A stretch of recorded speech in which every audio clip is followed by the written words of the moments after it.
And JD, this is where we finish the podcast. Last topic. So this is going to be coming out on Saturday, games on Sunday. Interesting situations happening in Pittsburgh. Justin Fields has been the quarterback of the Steelers. They are 4-2 to start the year. However, Coach Mike Tomlin has continued to remain, I'm reading this from an ESPN article, to remain mum on the starting quarterback plan for Sunday night. However, wide receiver George Pickens is a different thing. Pickens says, and I quote, "Yeah, we've been getting on the same page after practice, throwing more than usual because this is his first start." Tomlin then said, when he was asked about the starter, "I am, but I'm just going to keep that in-house. But I thought Wilson was sharp. I thought Fields was sharp as well. I thought we had a highly positive week from both guys and from the unit as a whole." JD, is this the right moment for the Steelers to pull the string on a quarterback switch, or will this be the Steelers' undoing? I feel like this just might be a 1 week thing because kind of like what we talked about, I think it was last week with the Russell Wilson trade rumors. Mm-hmm. This might be just them kind of showing what he has and kind of get like as good of a package for him as they could. Yeah. But as a team that a lot of people thought was going to be bad, and I believe now they're in second in the division. It's definitely an interesting, bold strategy because Fields has done enough to win you football games, and there's a very good chance that Wilson doesn't offer you that same skill set, I guess. Or I got a question though, because I thought the same thing. At first, I was like, "Is this just the tryout to be like, hey guys, he could still play?" My question is then, if that's the plan, why pick the Giants? So the trade deadline is November 5th. Why pick the Giants, who, let's be honest, this is going to be a very, very, very different Jets team that comes out. They just traded for Devonta Adams. They're going to look to get a win in his first game. This is the game you should be saying, no, we need to win this one to stop their momentum, especially when you're going to be fighting for a playoff spot against this team, compared to next week when you play the Giants. I would rather Russell Wilson play the Giants, who are a far less superior team than the New York Jets. Because let's be honest, this isn't the Robert Saleh New York Jets anymore. No, but the thing I just thought about, so I would say it's safe to say that Fields is a more mobile quarterback now. Now the Giants, even though they're a team that isn't great, their D-line I would still take over the Jets D-line. So I think that this could just be a situation of the matchup plays better for Fields against the Giants just because he has the escapability now that Russ doesn't have. Yeah, but that's also a second thing. How many times have we seen, we're going to change things up? They changed things up. Oh, wait, that didn't. I know this isn't the case in this situation, but it still fits.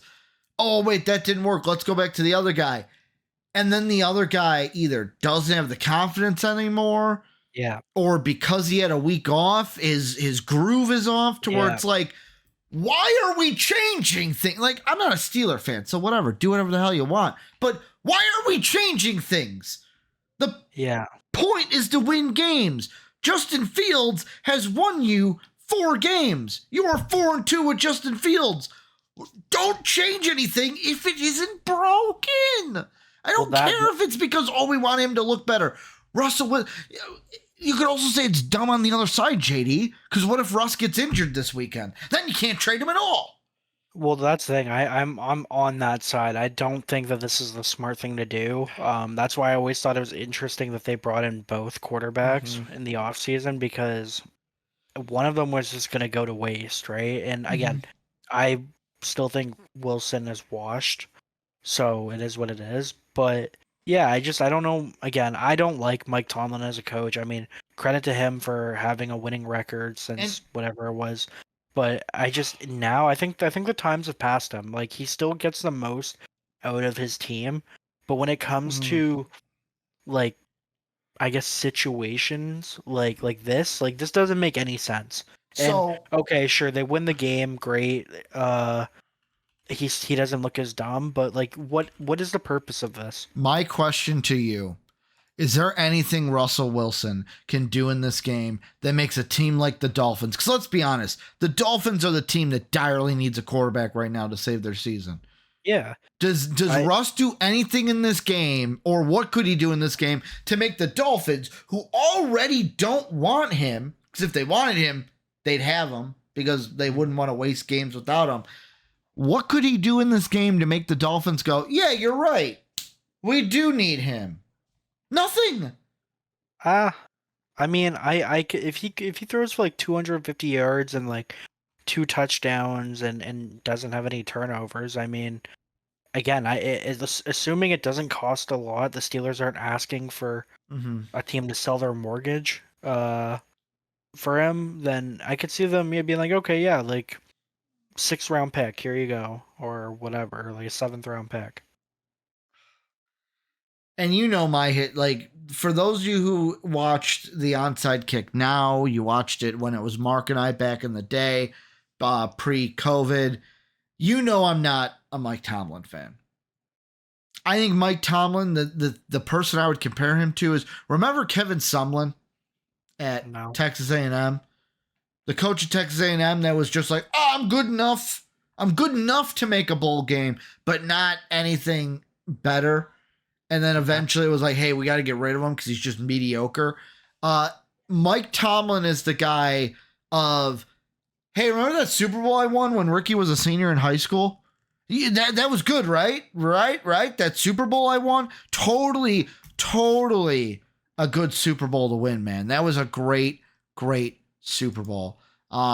Remember that one I won when it was you could make the argument that it wasn't really my team. It was still carryover talent from Bill Cowher. Remember that Super Bowl I won?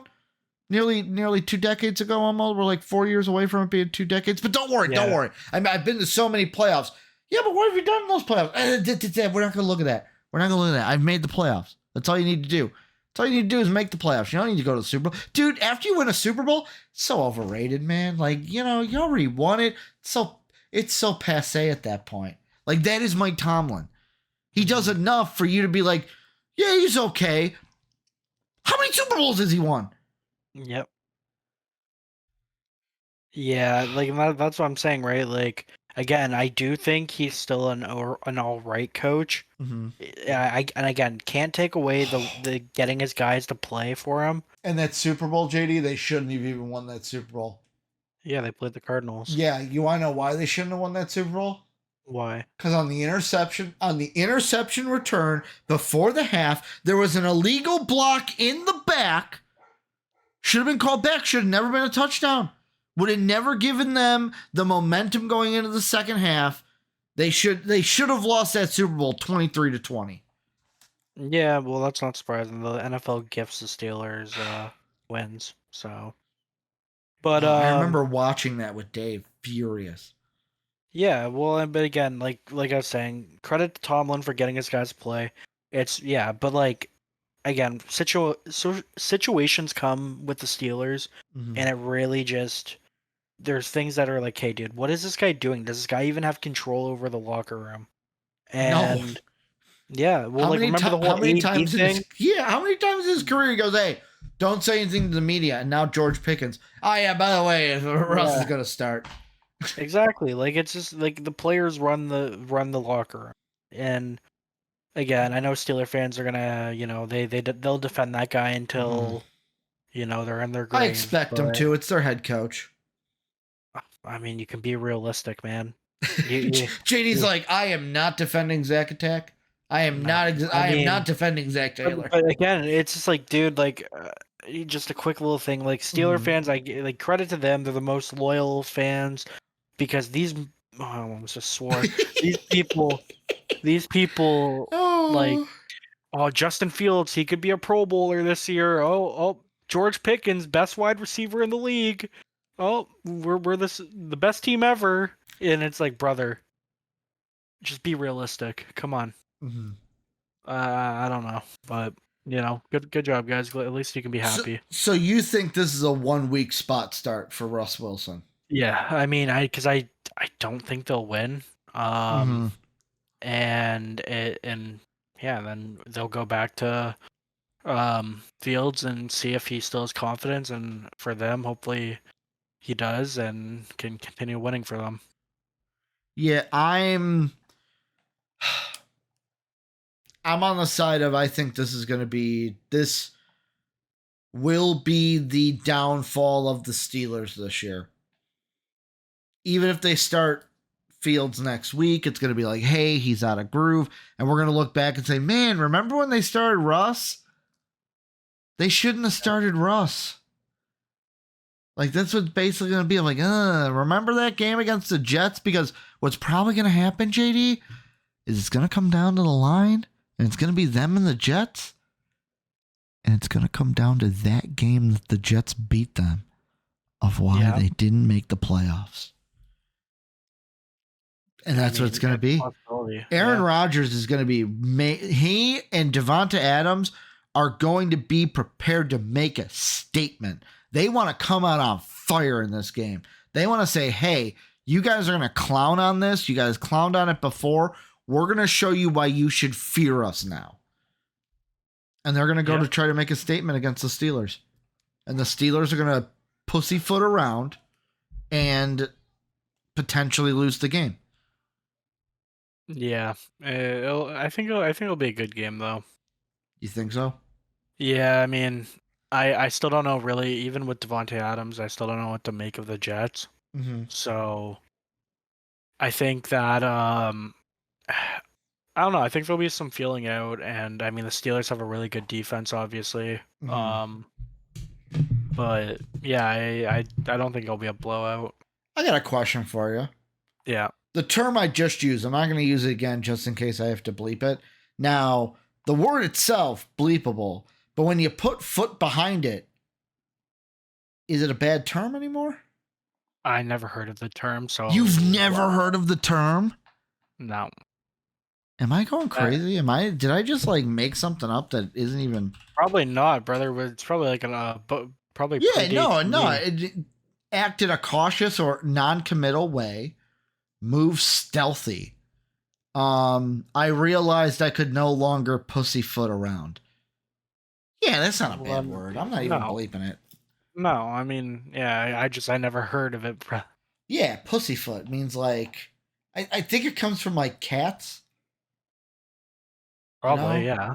Like, because cats are kind of non-committal. They're like, yo, like, I'm gonna do my own thing. I think it's like an English thing, right? It's a verb. Sounds British. Yeah, so it's a verb that means to tread or move warily or stealthily, or it could mean to refrain from committing oneself. Basically, you're on the fence. You're like, I don't know if I wanna. Yeah, so I don't know if that even makes sense here, but I just used it. Yeah, this would be like a pussyfoot situation, no? Because you're like, I'm not going to commit to winning this game because I want to prove a point that this guy is.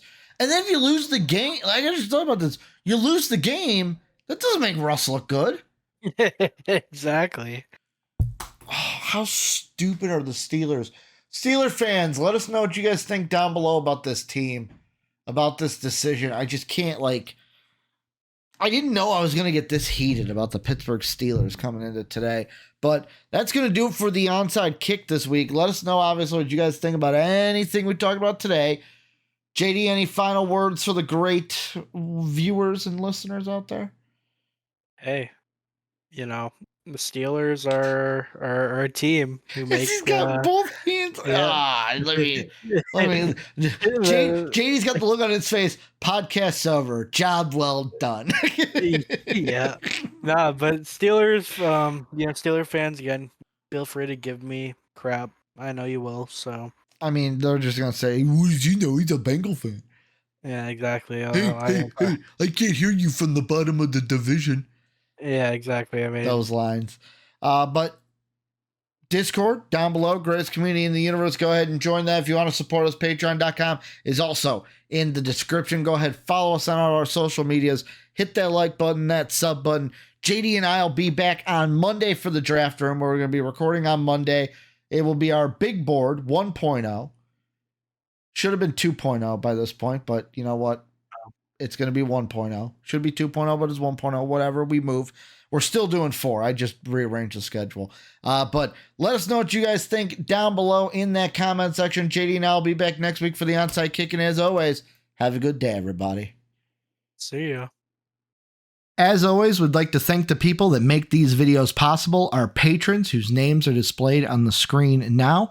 If you would like to become a patron, go ahead and click the Patreon icon in the bottom right. And if you'd like to check out another video from MVP Sports, hit the video in the upper left. As always, thanks for watching.